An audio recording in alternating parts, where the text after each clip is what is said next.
Here's the picture your science teacher drew. Air splits over a wing, races along the longer curved top, and sucks the plane skyward. It's neat, it's famous, and it's wrong. This isn't just nitpicking. NASA has a page on its own website literally titled Incorrect Lift Theory. The world's rocket scientists crossed out the textbook. So let's find out what's really going on. Here's the myth in full. The wing's top is longer, so the air up there must hurry to meet its partner underneath at the back edge. Faster air, they said, makes lower pressure that sucks the wing up. But wait, who told those two tiny parcels of air they have to meet up again? Nothing does.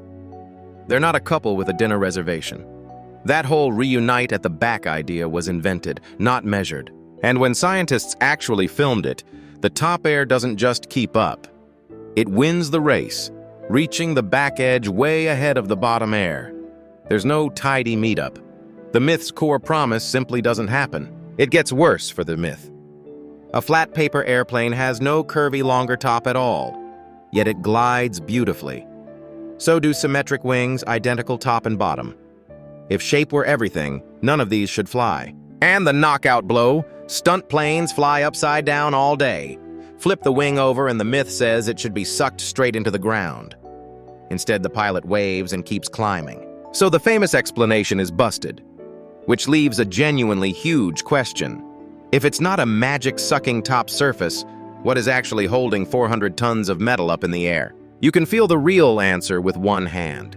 Stick it flat out of a moving car window and tilt the front edge up a little. Your hand jumps upward, hard. Congratulations, that's flight. Here's the whole secret in 5 words. The wing throws air downward. As it slices along, it grabs a huge river of air and flings it down toward the ground. That's the entire trick. Why does throwing air down lift you up? Newton's third law: every push has an equal push back. Step off a skateboard and it shoots backward because it shoved you forward just as hard. Same deal with the wing.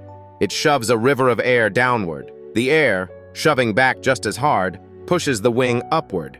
That upward push has a name you already know: lift. 2 things help the wing throw air down. First, its gently curved top, the camber, guides the flow downward. Second, it meets the wind tilted slightly nose up. Together, they bend the air down. That tilt is called the angle of attack. Think of your car window hand again. A little tilt, gentle lift. More tilt, more lift. But only up to a limit, around 15 degrees, and we'll see why that matters. Now, Bernoulli, the other half of the story, is real too.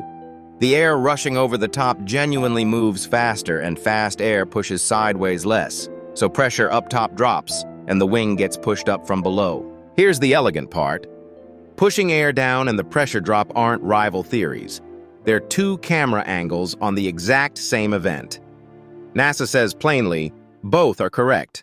Planes fly by throwing the sky downward. Zoom out to the whole plane and lift is just one of 4 forces in a constant tug of war.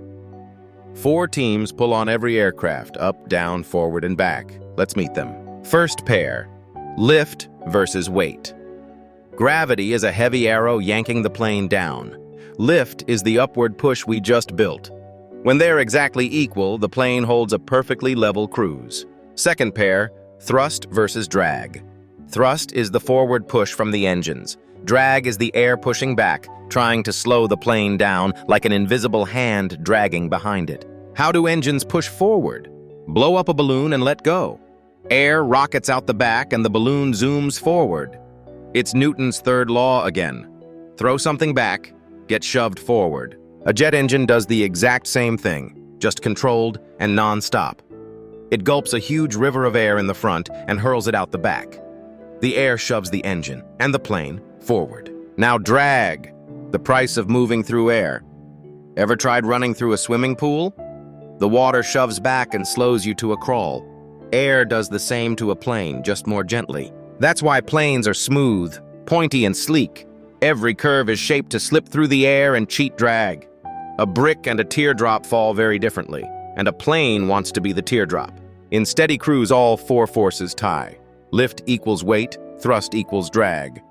Planes settle up high, roughly 35,000 feet, because the thin air there means less drag, less fuel, and most weather stays below. But how do you steer something with no road, no wheels gripping anything? A plane turns around 3 invisible skewers running through it, 3 ways to rotate. Pilots call them roll, pitch, and yaw. Roll tips the plane like a barrel, dipping one wing down and lifting the other. Little flaps on the wingtips called ailerons do it, making a bit more lift on one wing than the other. Pitch is the nose nodding yes, up to climb, down to descend. The elevator, a little flap on the tail, tilts to make the tail push down or up, swinging the nose the opposite way. Yaw is the nose shaking no, swinging left and right. The rudder, the upright fin on the tail, swings sideways and pushes the tail the other way, steering the nose like a boat's rudder in water. Real flying blends all 3 at once. To turn, a pilot rolls the plane and eases the nose up together, so it banks into a smooth curve, exactly like leaning a bike into a corner. Takeoff is the tricky bit. Remember, lift comes from moving fast through air. But on the runway, the plane starts slow, so its wings barely make any lift. Pilots need 2 clever tricks. Trick 1, flaps. Panels slide out and curl down from the back of each wing, making it bigger and more deeply curved, like cupping your hand instead of holding it flat. More curve grabs more lift from slow air. Trick 2, face into the wind. A headwind means the wing already feels fast rushing air before the wheels are even moving fast. Free airspeed so the plane can lift off in a shorter run. Now the edge everyone worries about, the stall. Remember, more tilt makes more lift, but only up to a limit? Push the wing's angle past that limit, around 15 degrees, and something sudden goes wrong. Tilt too steeply, and the air can no longer hug the curved top of the wing. It tears away, tumbling into a churning mess instead of flowing smoothly down the back slope. And because lift depended on smoothly throwing that air down, when the flow tumbles off, the lift suddenly collapses. The wing stops flying and the plane starts to sink. That is a stall. Here's the myth to kill. A stall does not mean the engine died. The engines can be roaring at full power. Stall just means the wing lost its grip on the air. It's about angle, not the engine.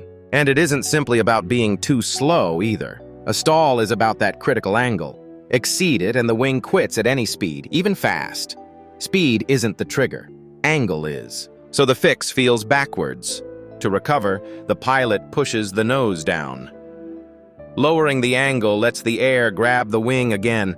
The smooth flow snaps back and lift instantly returns. Pilots practice this over and over, and planes are designed to give plenty of warning and recover gently. A stall isn't a mystery or a death sentence. It's a well-understood corner they're trained to avoid. Which brings us to the thing that scares passengers most: turbulence. The cabin shakes, drinks wobble, someone grabs the armrest. It feels like the sky is trying to break the plane. It isn't. Turbulence is simply bumpy air, pockets rising, sinking, and swirling like invisible potholes. Think of a boat bouncing over choppy water or a car rattling down a dirt road. Jostling, not falling. Here's the honest safety truth. Airliners are built to shrug off far more than the rough air they ever actually meet. The bumps that terrify us are nowhere near what the plane can take. Those flexing wings aren't a flaw. They're the design. Engineers bent a Boeing 787's wing about 25 feet upward in a test, curving it like a drawn bow before it finally gave. Airliners must survive 150% of the very worst load anyone expects them to face in a lifetime of flying, and only then, past all of that, does the wing bend to breaking. So turbulence bringing a jet down is extraordinarily rare. The real story is tiny and human. Nearly everyone hurt was simply unbuckled, often crew moving around. Keep your seatbelt on and you're overwhelmingly safe. So let's redraw that classroom diagram the right way. No magic sucking top. Just a wing tilted into the wind, grabbing a great river of air and calmly flinging it downward and riding the push up. That's it. Planes don't get sucked into the sky by a trick of geometry. They push the whole sky downward, and the sky pushes back. You now understand something most adults get completely wrong.